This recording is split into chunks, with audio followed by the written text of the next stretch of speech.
So in this video, we are going to review the laws of indices. So let's first start by re-familiarizing ourselves with the terms associated with indices. So if I have 5 raised to some power 2, well, this number is called the base, and this number is called the power / the index.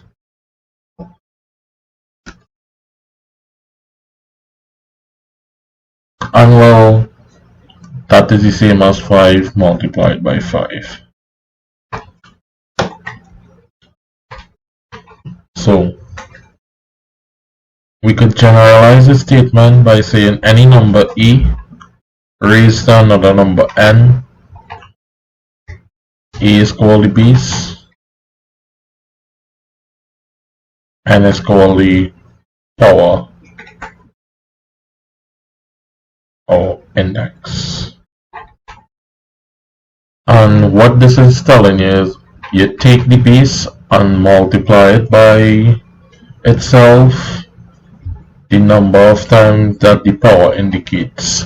So if we have 10 to the power of 3, that is the same as 10 by 10 by 10, which is just 1,000.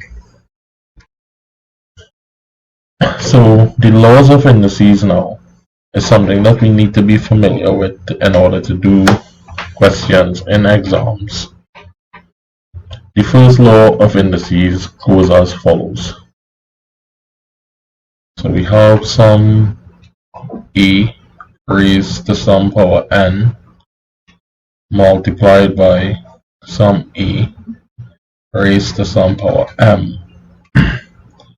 Now this is the same as e to the power of n plus m. How I interpret this law is that when you have two indices of the same base being multiplied, you take the sum of the powers. And when you have an indice where two powers are being summed, you can split it apart by the product as shown here. That's like a worded interpretation of the law. Now the second law, you have e to the power n again. Now we have divide by e to the power m. This can be interpreted or as e to the power n minus m. So when we have indices of the same base raised to some power, we could subtract the power. So the third law, if we have a number, let's use an x variable, let's use b to the power n, and now this is raised to some power m.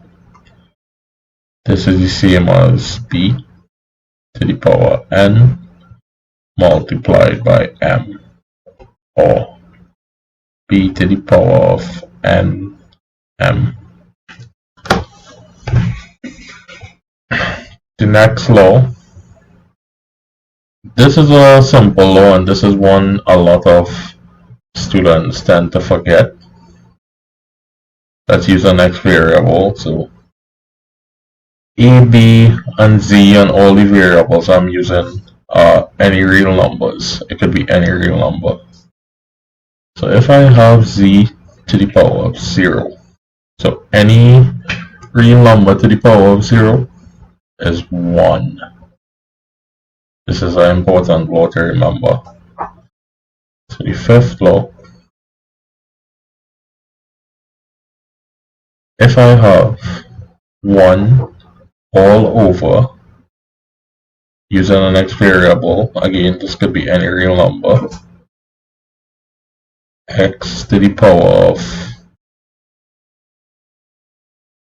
n. This is the same as x to the power minus n. The next law, if I have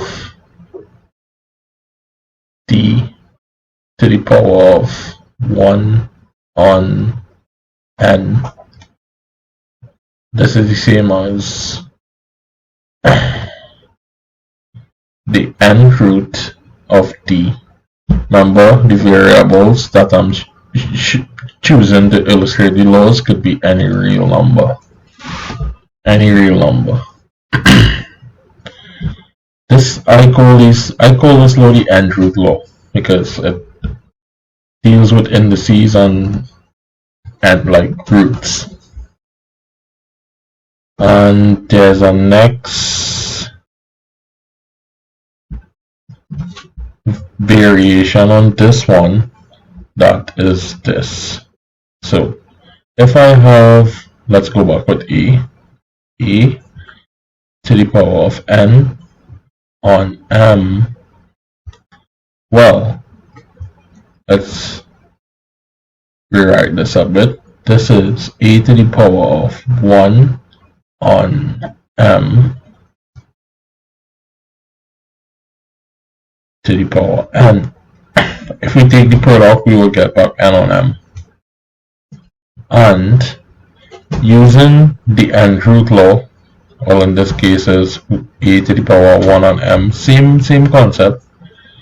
This would be, the bracket would be the root, the mth root of e, all to the power of n. These are the laws of indices. The next video, we will discuss the laws of logarithms. In case you all don't know, these types of expressions, I said earlier on, like, there could be any real numbers, but in actuality,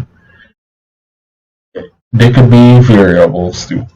We will discuss that in the next video, but for now we would just think of it being any real number.